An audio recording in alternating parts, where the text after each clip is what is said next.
charge, and that was not the way for a chaplain to resolve anything. He moved forward, careful to avoid being struck himself, and grasped hold of Tucky, taking him off balance and knocking him against the uprights that held the trench wall. "The Germans are that way," he said tartly, jerking his head back toward the parapet and no man's land beyond. Plucker was up on his feet, slithering in the mud on the duckboards, his socks filthy and sodden. "Good idea to send him over the top, Captain, where he belongs, but not in my boots."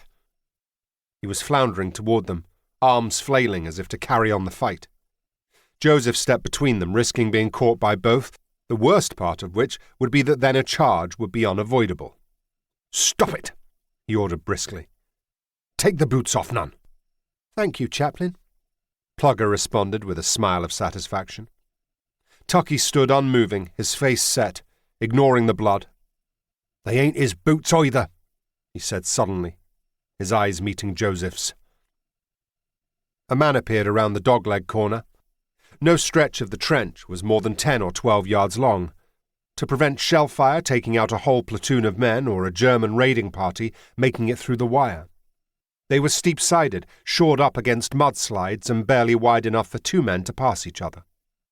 The man coming was tall and lean with wide shoulders, and he walked with a certain elegance, even on the sloping duckboards. His face was dark, long-nosed, and there was a wry humour in it. "Early for tea, aren't you?" he asked, his eyes going from one to another. Tucky and Plugger reluctantly stood to attention. "Yes, Major Weatherall," they said almost in unison. Sam Weatherall glanced down at Plugger's stockinged feet, his eyebrows raised. "Thinking of creeping up on the cook, are you? Or making a quick recce over the top first?" "Soon as I get my boots back from that thieving sod, I'll put 'em on again," Plugger replied, gesturing toward Tucky. "I'd wash them first, if I were you," Sam advised with a smile. "I will," Plugger agreed. "We don't want to catch nothing." "I meant your feet," Sam corrected him. Tucky Nunn roared with laughter in spite of the bruise darkening on his jaw where Plugger had caught him. "Whose boots are they?" Joseph asked, smiling as well. "Mine," both men said together. "Whose boots are they?" Joseph repeated. There was a moment's silence. "I saw 'em first," Plugger answered. "You didn't take them," Tucky pointed out. "If you had, you'd have them now, wouldn't you?" "Come on, Solomon." Sam looked at Joseph, his mouth pulled into an ironic twist. "Right," Joseph said decisively. "Left boot, Nunn. Right boot, Arnold." There was considerable grumbling, but Tucky took off the right boot and passed it over, reaching for one of the worn boots where Plugger had been sitting. "Shouldn't have had them off now anyway," Sam said disapprovingly. "You know better than that. What if Fritz had made a sudden attack?" Plugger's eyebrows shot up, his blue eyes wide open. "At 3:30 in the afternoon? It's tea time in a minute.